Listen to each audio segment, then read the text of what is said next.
Your inner being already knows how to spend the perfect day. It would wake up feeling grateful for another morning and ask, "What's the most fun thing I can do today?" And then it would go do it. But here you are, thinking, "I'd get fired if I did that." The truth is, your inner being would do it anyway.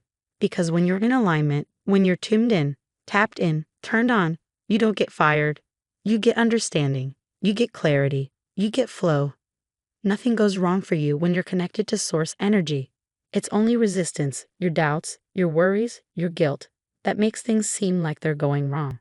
So be kinder to yourself. Be kind to others, yes. But start with you. Give yourself permission to feel good, simply because you deserve it, not because you've earned it, not because you've jumped through the hoops set by others, but because feeling good is your natural state.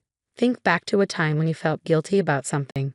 Maybe you looked in the mirror and thought, "I wish I could go back to before I made that mistake." But your inner being doesn't see mistakes, only growth, only expansion. The guilt, the hate, the resistance, those are things you've assigned to yourself. You carry them because you believe you're right. But what if everyone gets to be right? Think of the last argument you had. You were certain you were right, weren't you? But what if, instead of fighting for your perspective, you just said, "I was right, and they were too"? Because when you give someone the benefit of the doubt, you're the one who benefits. Be nicer to yourself. Give yourself the same grace you give someone you love. Now, ask yourself, what's something you really want to do, but you don't? Maybe it's taking a nap in the afternoon, but you won't let yourself because you think it's lazy. Who told you that? Are you honoring your own desires or someone else's rules? Your inner being would never treat you the way you sometimes treat yourself. So maybe it's time to shift. Wouldn't it be nice to care more about how you feel and less about what others think? That doesn't mean getting in their face and saying, "I don't care what you think." It means recognizing that they're right for them, and you're right for you. No one can choose for you, only you can. So stop letting others push your buttons. Stop being a puppet to their expectations. Watch them try to control you, and instead of fighting, just stand there, being who you are, loving them anyway.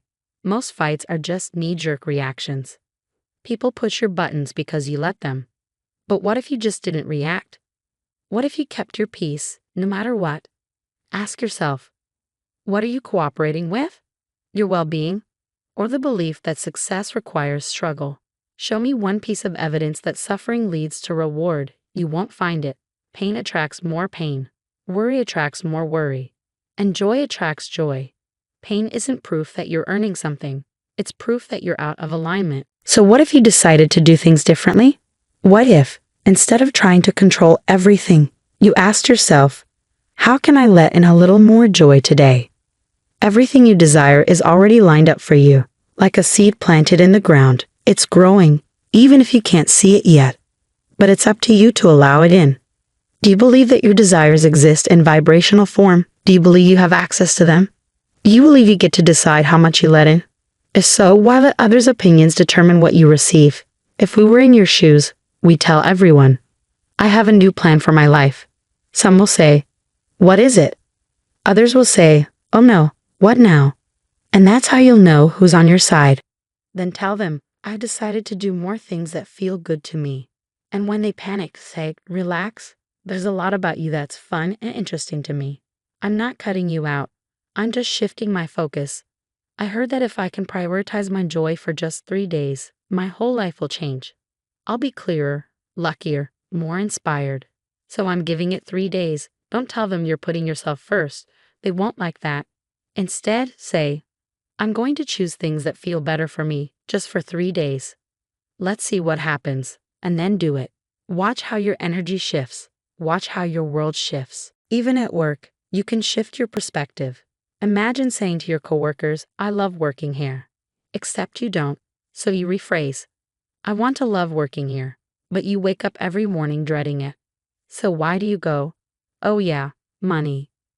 But what if there's a bigger flow of abundance you're blocking by holding onto a job that drains you? What if you could change your experience right where you are? Make this proclamation. "I want to enjoy being here, so I'm going to find things I already like. I like that this is an existing business that makes things happen.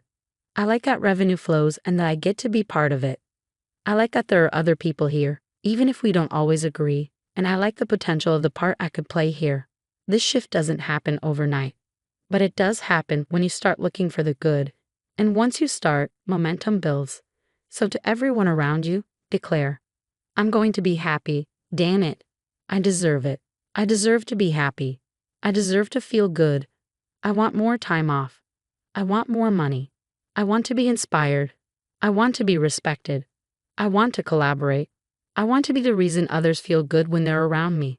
I want to see the best in people so that they see the best in themselves when they're with me. Start small. Look for things to feel good about. The more you look, the more you find. And the more you find, the more the universe delivers. People will start saying, "Why are you the lucky one?" And you'll smile, knowing it's because you finally got honestly selfish. There's great love here for you. And for now, we are complete.